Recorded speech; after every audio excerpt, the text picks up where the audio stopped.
They didn't bury them in graves, because there were too many. So the desert kept their bones. And now every grain of sand remembers their names.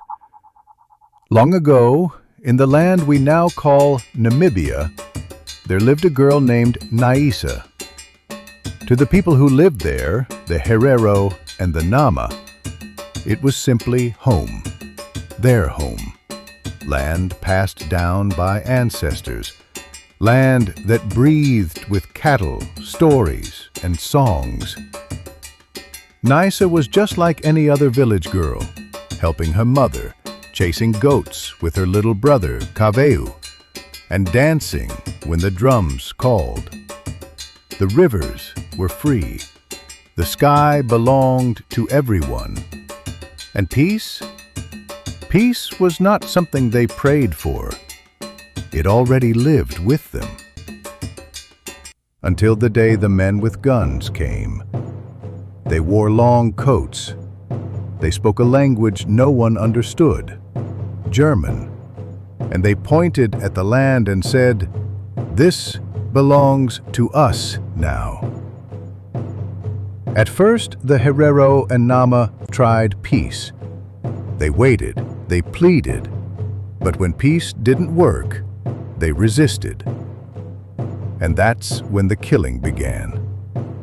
They came at dawn, German soldiers, marching, burning, laughing.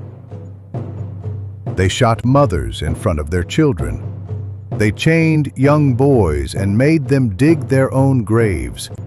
They poisoned the wells, so even the water turned against the people. When Naisa's mother was shot, her last breath was not a scream. She looked at her daughter and said, "Whisper slow. Run, my child. Tell the desert who we are." So Naisa ran, carrying her little brother, Kaveu, on her back, running with hundreds of others, fleeing the flames. But this wasn't an escape. It was part of the plan. The German commander, General von Trotha, had given a cruel order. Drive them into the desert. Let them die. And so they did. Thousands of Herero and Nama, old and young, were forced into the burning sands of the Namib Desert. No food, no water, no trees, no mercy. The sun showed no forgiveness. The sand gave no shelter. People drank their own urine. Some cut their palms and gave blood to thirsty babies. Others just sat down and waited for death to take them. Kavu, sweet little Kavu. He stopped laughing. Then he stopped talking. And then he stopped breathing. Naisa held him for hours, singing his name over and over, hoping the wind would wake him. But the desert stayed silent.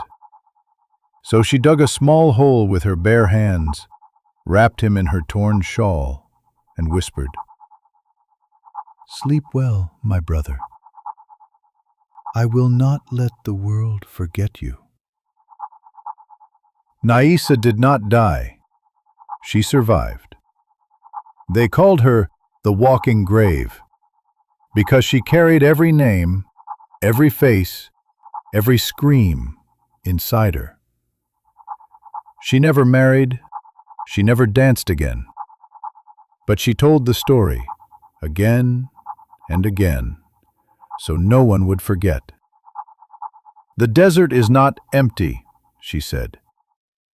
"Every step you take is on someone's grave." Today, the Herero and Nama still live in Namibia, still breathing, still standing, still remembering. But their lands were never returned, and many of their cries for justice still go unheard.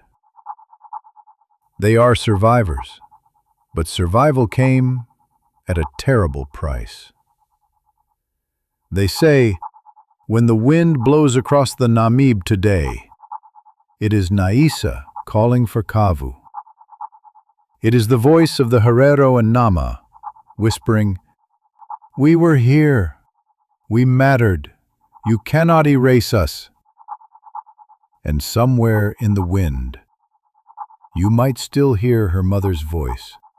"Run, my child. The world is listening now." Now you have heard their story. Don't scroll past. Don't stay silent. Share it. Tell it. Let the desert remember, through you.